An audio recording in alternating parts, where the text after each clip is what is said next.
So guys, welcome back to the channel, and just in case you're wondering, I am currently using a Motorola G Stylus 2025. Now, my favorite phone probably for the year is going to be the Motorola Edge 2025. Remember, I'm talking about prepaid carriers where stuff like this is easy to access rather than paying regular price for a device. So I'm getting it at a discount, and I'm basing the review based on the service that I have along with what I normally do with my actual device and how well or how poorly it performs.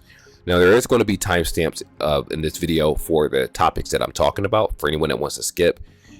We need to talk about this. I need to flesh out how I really feel about the G Stylus, and I've watched other people's videos and stuff, and there's certain things that people just don't talk about that we need to. So with that being said, let's get right into this review because I already reviewed the phone and kind of give you guys an update of whether it's still worth purchasing or not.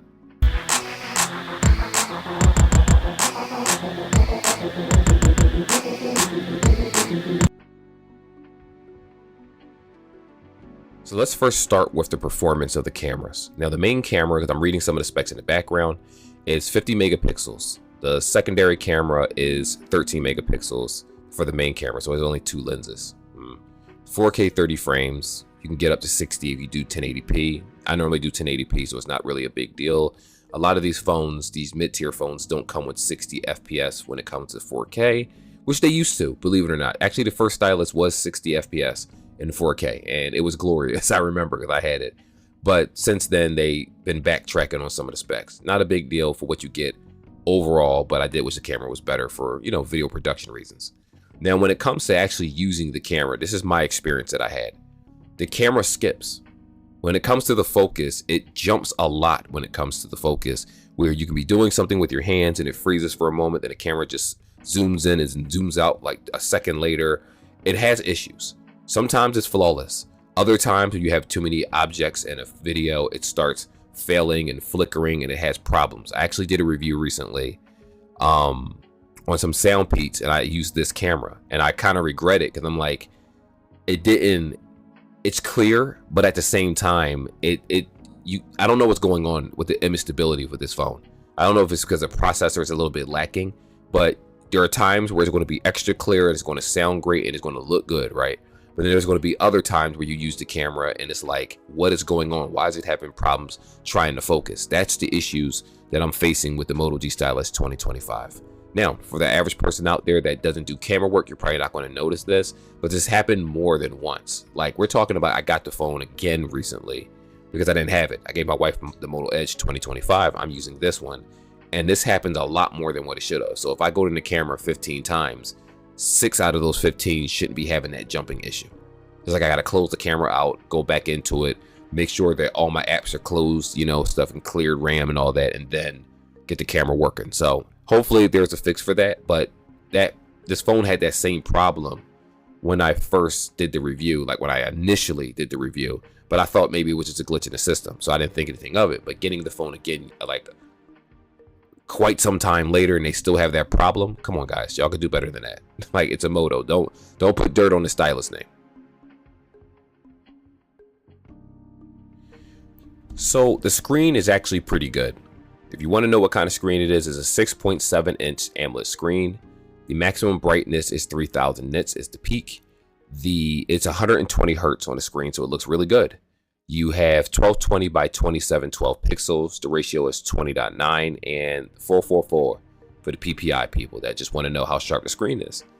And the thing about this, Corning Gorilla Glass 3 also for the screen. So with that being said, for the glass, the glass doesn't really make a difference to me in that regard. It's a mid-tier phone. As long as it feels good with the swipes, that's all I care about. A lot of times when we look at specifications, we can read something, but if you don't truly understand it, then you're not sure how to test it properly.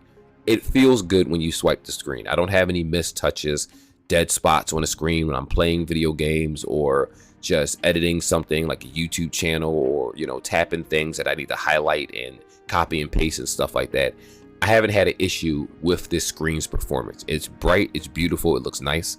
I gotta say, in recent years, Moto screens have gotten better with colors. Back in the day, some years ago, it didn't look that good. Like before they did their rebranding with like the Edge series and stuff like that, their colors were looking a little dull compared to other carriers and whatnot, because they used those POLEDs. But lately, I've been liking their screens. Like they've the redesign of the Motorola series from the edges and stuff and the stylus just looks much better. It looks much more premium. Even though it's a mid-tier device, it doesn't feel like a mid-tier device. It feels like they actually put time and effort into it, especially with the screen, and I like it. So if you're buying this because you want a sharp, nice screen with decent touch, that is definitely a great reason to get it, along with the stylus pen that glides off of it. It's very easy to use. It's smooth. It's a great smooth experience. So I got nothing bad to say about that. So the gaming experience on this particular phone hasn't been bad. I do play games like Genshin Impact just for the testing reasons. I don't have any games on my phone anymore outside of Pickle Pete because, you know, I got a Steam Deck and stuff and I don't really care that deeply. But there are people out there that are going to game with this phone, whether it's going to adults or children. You know, I want to kind of cover both parameters. And a lot of the games run just fine. You can play Call of Duty Mobile, you'll be okay. You can play Genshin Impact, you'll be okay. You'll be playing at lower settings to be safe. To be honest with you, that's the best way to play it. But, you know, lower settings is fine to me. Like, I don't really have any issues with if I'm shooting or playing, like fighting other people. You know, sometimes you're not fighting bots in Call of Duty Mobile and stuff. I didn't have any issues with the screen and the touch, the response. It was actually good for the type of phone that it is, especially for the price tag. It performs very, very well. Even though I'm talking negative about a lot of things in this video, understand that I'm doing this as a creator standpoint, where I've had better phones. I've had iPhones, I've had higher end Galaxies, I have had higher end Motorola's, OnePlus devices and stuff throughout the years. A lot of stuff that I did not review. So as I, you know, talk about this, you need to understand what you're getting yourself into. So again, direct comparison, the Moto Edge 2025, that performed better in gaming than this phone. It didn't feel as hot either, and I gained with both of them without a case. Now, you know, you have a stylus. That's the main selling point of this phone. Without the stylus and the AMOLED screen, it's pretty basic, to be honest with you. It is beautiful blue. I'll admit that. I love the way the blue looks, so much so that I got a clear case on it. But yeah, it's good enough. It does the job, and it is in fact good enough. But if you're porting from like Verizon or another carrier, right, and you say I want a Motorola Edge, that's a better phone to get. It's better for your money, point blank. Better processor, better camera, better everything. Better pizza, Papa John's. No, but I'll just say, no, it's a good device. It does work well. It is good. I'm going to stick with it for now. But if I come across more issues, you know, I'm going to talk about on this channel for the people out there that may consider, you know, getting a different Motorola device. That's all I'm saying. So let's talk a little bit about the internal specs. 128 gigs internally, 8 gigs of RAM. They do sell a 256 model, but the one from Metro by T-Mobile, if you're going prepaid, you're going to get 128, and it's going to be that blue color. So there's really nothing you can do about that. And like I said before, I think the blue color looks really nice. I love the way this phone looks. It's a little chunky though. I'm used to the Motorola Edge series, so having this one is a lot thicker than the other one, but it reminds me of those Samsung phones where they're a little bit thicker, but not too thick. You still have your headphone jack and stuff, you know, features that they should have never removed in the first place.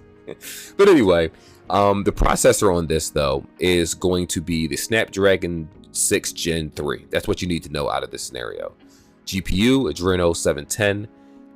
It is, let me see right here. It launches for Android 15, and it says it's going to get 2 years of OS updates, and I think 3 years worth of software updates or something. But here's the thing about Motorola, which I don't like.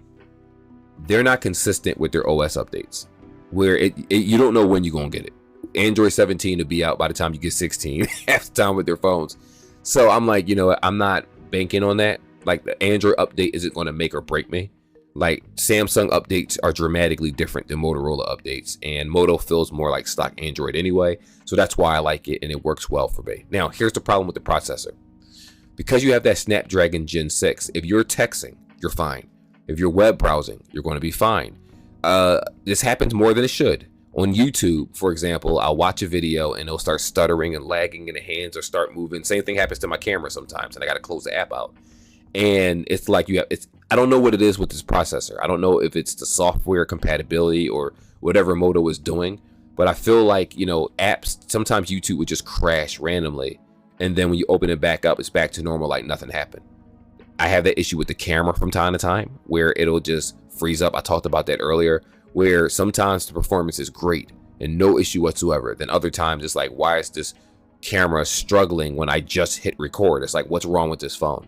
And I'm a firm believer that they got to let go of that Snapdragon Gen 6 nonsense, man. You got to give that to the G Power series and then step up the G Stylus. The Stylus should not be treated worse than the Edge series. And I'm going to say it throughout this entire video. I don't understand what their deal is. There are no other phones out there in the mainstream that have stylus pins. I don't even know if Samsung still makes them. They call it something different now.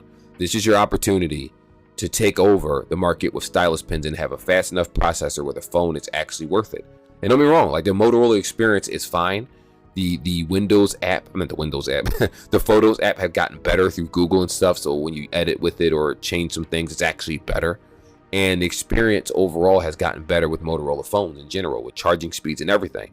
Give us a better processor. Stop being cheap. For the prices you charge for these phones, it should have a better processor. Because the Edge you can buy for $299 a lot of times, not the initial launch, but if you were to go to Metro by T-Mobile, the Edge is $299 straight out, and then the Moto G Stylus is like $249 or something.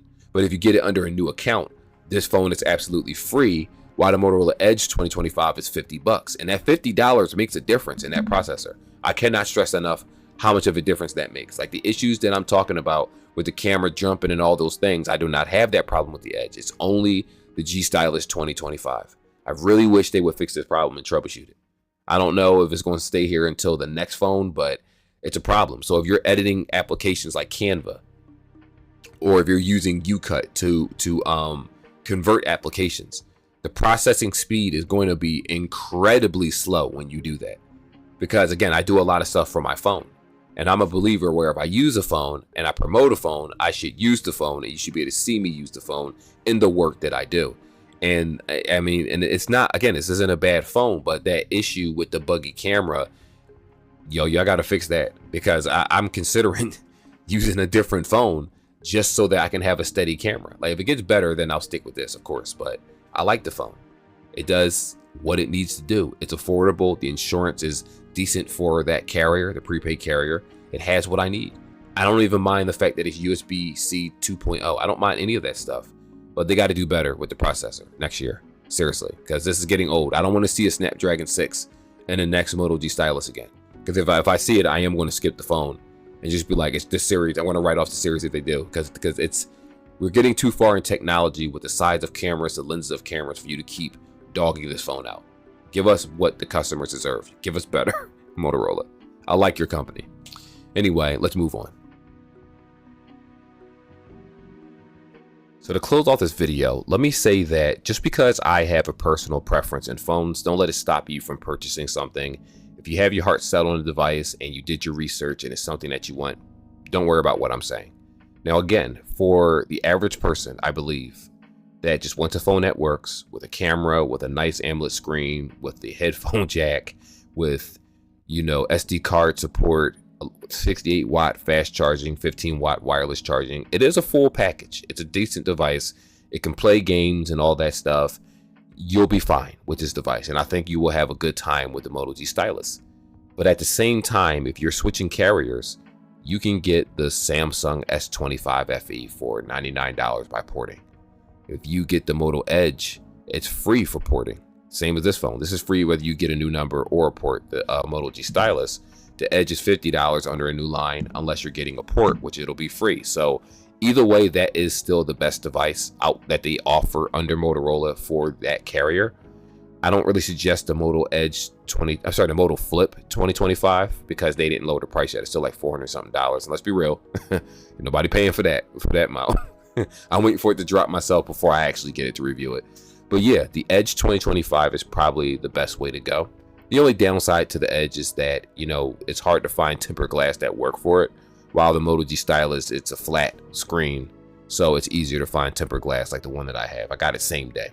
But yeah, I'll leave it to you to decide. Hopefully the reasons that I gave you will determine whether you like it or whether you don't like it. Either way, it is still a good device at the end of the day. Anyway, like and subscribe, guys. I will see you in the next video. Till then, take care. Peace. God bless. And I'm back to playing Street Fighter 6.